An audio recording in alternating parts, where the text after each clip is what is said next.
Hasil pemilu itu hanya dua. Yang diumumkan oleh KPU, itulah hasil pemilu. Angket itu tidak bisa membatalkan hasil pemilu.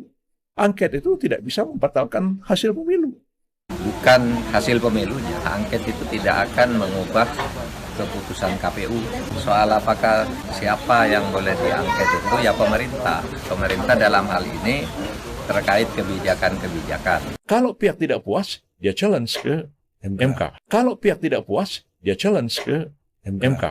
Dibayangkan sekarang ini kubu 01 dan kubu 03 mau mempersoalkan ke MK semuanya. Kalau ketuanya masih Anwar Usman gimana?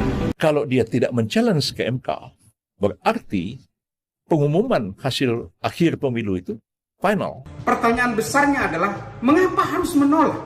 Bukankah kalau tidak melakukan kecurangan, seharusnya justru mendukung hak angket itu? Kalau memang tidak merasa curang, seharusnya tidak perlu menolak hak angket.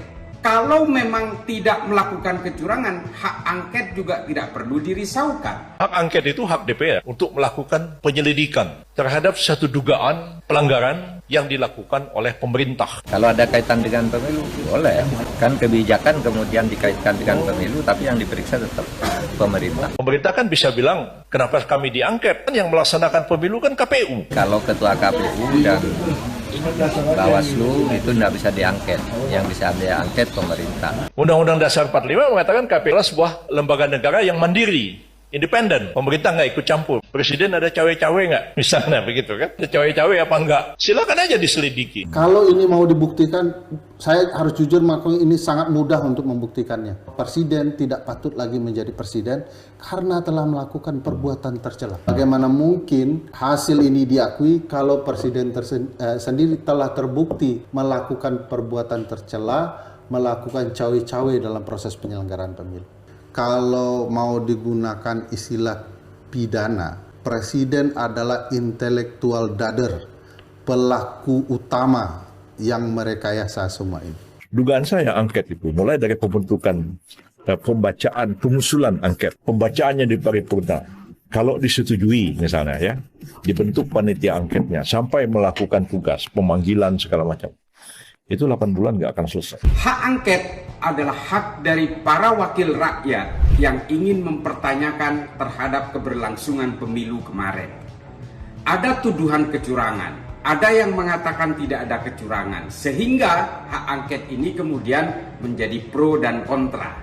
Ada beberapa partai yang lebih memilih untuk berada di jalur aman, menolak hak angket. Ada yang justru mengatakan hak angket itu perlu untuk mempertanyakan apakah betul terjadi kecurangan. Dengan berbagai kepentingannya, kemudian partai politik banyak yang terbelah di sini.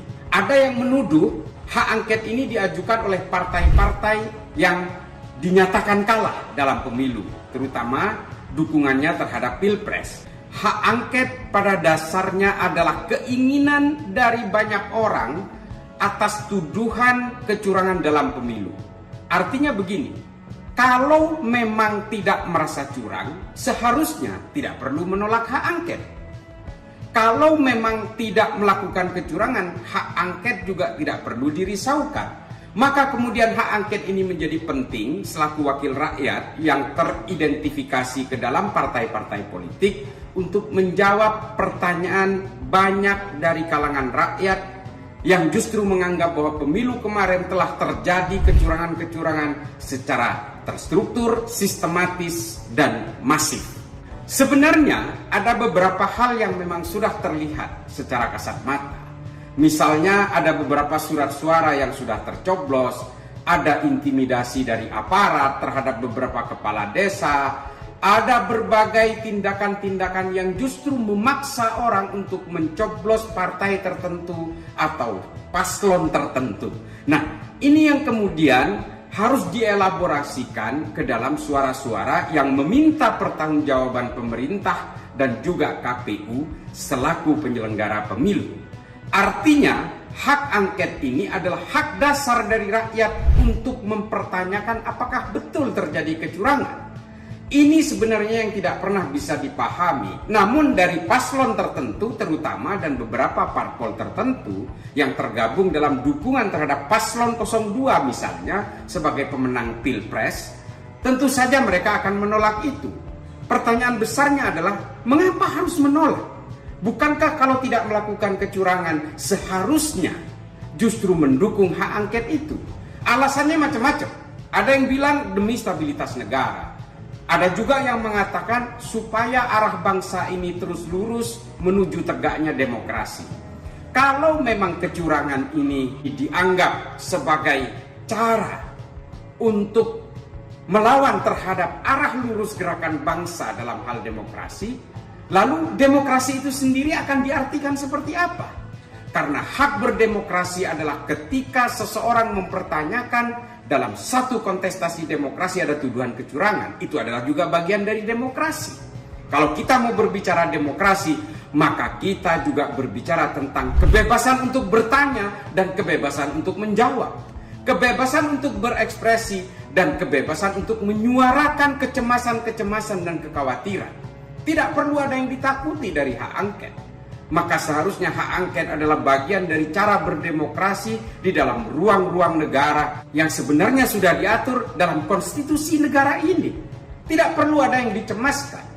Maka kemudian kalau memang terjadi kecurangan nantinya, kita harapkan tidak ada lagi kecurangan-kecurangan berikutnya. Pertanyaan besarnya adalah, kalau ternyata dalam pemilu ini terjadi kecurangan, maka seharusnya kecurangan ini tidak boleh dibiarkan.